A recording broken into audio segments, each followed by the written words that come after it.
Hi అండి, అందరికీ నమస్కారం. వెల్కమ్ బ్యాక్ టు శ్రాసోమన్ కిచెన్. నేను మీ శ్రవంతి. జనరల్గా కేక్ అంటే ఎలా చేస్తారు? మైదాపిండి, షుగర్.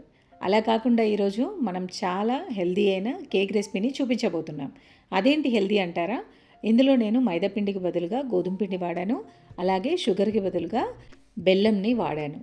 అంటే ఇది గోధుమ పిండితో చేసిన బెల్లం స్పాంజ్ కేక్ అన్నమాట. వింటుంటేనే కొత్తగా ఉంది కదా. ఇంకెందుకు లేటు, తయారీ విధానంలోకి వెళ్ళిపోదాం పదండి. ముందుగా 4 ఎగ్స్ తీసుకొని ఇలా వెడల్పుగా ఉన్న ఒక బౌల్లోకి పగలగొట్టి వేసేసుకోండి. మీకు దీనికి బ్లెండర్ ఉండాలండి. బ్లెండర్ లేకుంటే కనుక మిక్సీ జార్లో కూడా చేసుకోవచ్చు. నేనైతే ఇలా బ్లెండర్తో బీట్ చేస్తున్నాను.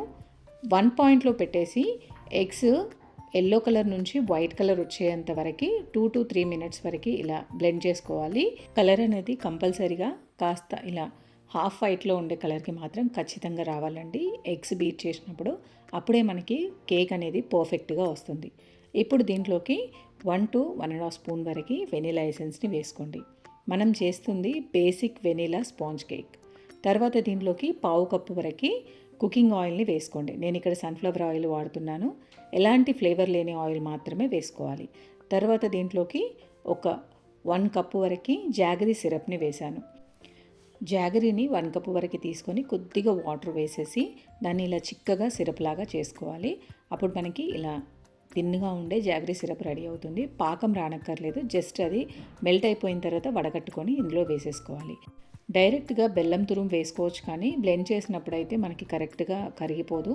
మనము సిరప్ లాగా వేసుకుంటే మాత్రం చక్కగా కరిగిపోతుంది. ఇప్పుడు దీంట్లోకి డ్రై ఇంగ్రీడియంట్స్ వేసుకోవాలి. 1 కప్పు వరకు గోధుమ పిండిని తీసుకోవాలి. జల్లించుకుంటే కనుక మనకి కేక్ అనేది చక్కగా పొంగుతుందన్నమాట. తర్వాత దీంట్లోకి 1 టీ స్పూన్ వరకు బేకింగ్ పౌడర్, అలాగే 1/2 టీ స్పూన్ వరకు బేకింగ్ సోడా, కొద్దిగా సాల్ట్ వేసుకోవాలి. పించి సాల్ట్ వేసుకొని ఇలా చక్కగా జల్లించుకోవాలి. వీటిని డ్రై ఇంగ్రీడియంట్స్ అంటారు.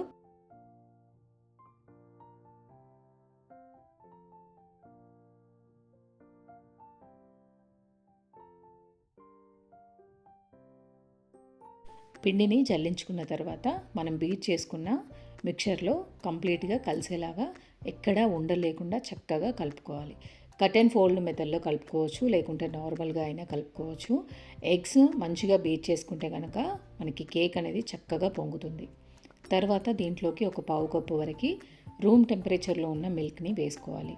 ఎప్పుడైనా కేక్ చేసినప్పుడు కేక్ బ్యాటర్ అనేది మరీ గట్టిగా ఉండకూడదు, అలాగా బాగా పల్చగా ఉండకూడదు, మీడియంగా ఉండాలి. అప్పుడే కేక్ అనేది చక్కగా పొంగుతుంది.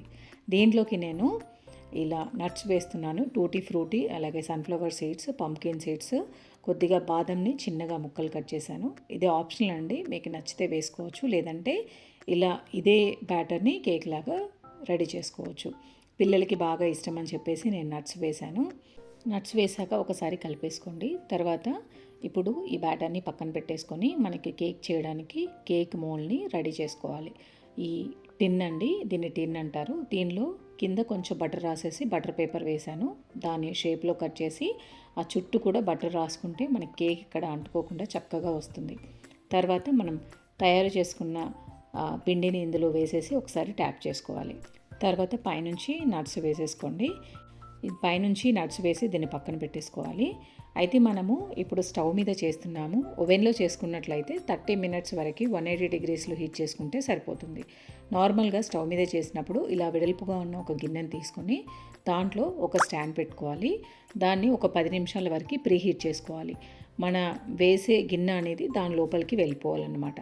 దీన్ని ఒక 10 నిమిషాల వరకు ప్రీహీట్ చేసుకున్నాను. మామూలుగా మన ఓవెన్లో అయితే డైరెక్ట్ పెట్టుకోవచ్చు.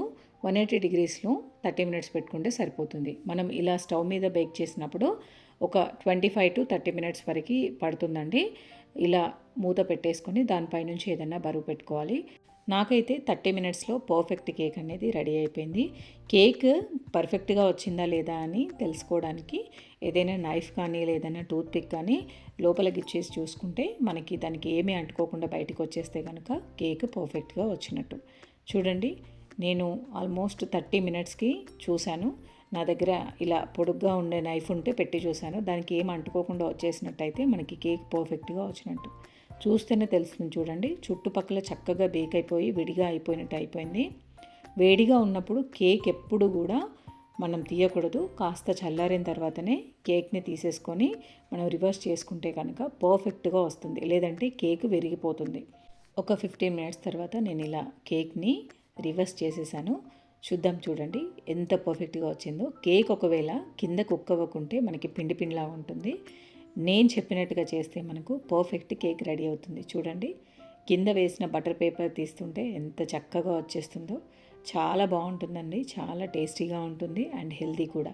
ఈ సమ్మర్లో తప్పకుండా పిల్లల కోసం ట్రై చేయండి. ఈవెన్ షుగర్ పేషెంట్స్ అయినా కూడా తినేయచ్చు. చాలా బాగుంటుంది కేక్. నేను తిన్న తర్వాతనే చెప్తున్నాను. చాలా చాలా హెల్తీ అండ్ స్పాంజీగా వచ్చింది. చూసారా ఎంత బాగుందో. లోపలి వరకు కూడా చాలా బాగా కుక్ అయిందండి. సో ఈ రెసిపీని ట్రై చేస్తారు కదా, ట్రై చేసి మీకు ఎలా వచ్చిందో నాకు కామెంట్ చేసి చెప్పండి. మరిన్ని హెల్తీ రెసిపీస్ మన ఛానల్లో ఉన్నాయి, ఒకసారి చెక్ చేయండి. కేక్ కట్ చేసి చూపిస్తున్నాను, చూడండి మధ్యలో ఎంత పర్ఫెక్ట్గా వచ్చిందో. వీడియో నచ్చితే మాత్రం ఒక లైక్ చేయండి. మీ ఫ్రెండ్స్ అండ్ రిలేటివ్స్కి ఈ వీడియోని షేర్ చేయండి. మరిన్ని హెల్తీ రెసిపీస్ కోసం నా ఛానల్ని సబ్స్క్రైబ్ చేసుకోండి. మరొక మంచి వీడియోతో మళ్ళీ కలుద్దాం. అంతవరకు సెలవు. నమస్కారం. Thank you for watching.